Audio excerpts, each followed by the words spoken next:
Ini dah macam rumah sakit jiwa terbesar. Masing-masing berlumba-lumba untuk menunjukkan sakit jiwa mereka. Sebab itu jihad ummah ini adalah rumah sakit jiwa untuk akhirat. Nawaitu wali untuk mengubatkan hati dan jiwa umat-umat Rasulullah yang sakit di luar sana.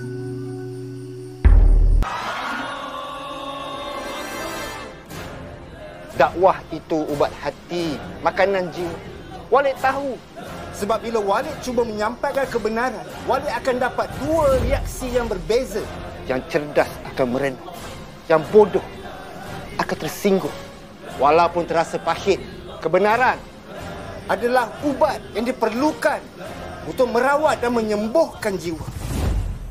Di akhir zaman ini akan berlaku satu peristiwa yang besar. Kemunculan raja yang sebenar akan melenyapkan pemerintahan hari ini. Bagindalah yang akan mewarisi semua harta-harta yang tersimpan sekian lama. Berjihadlah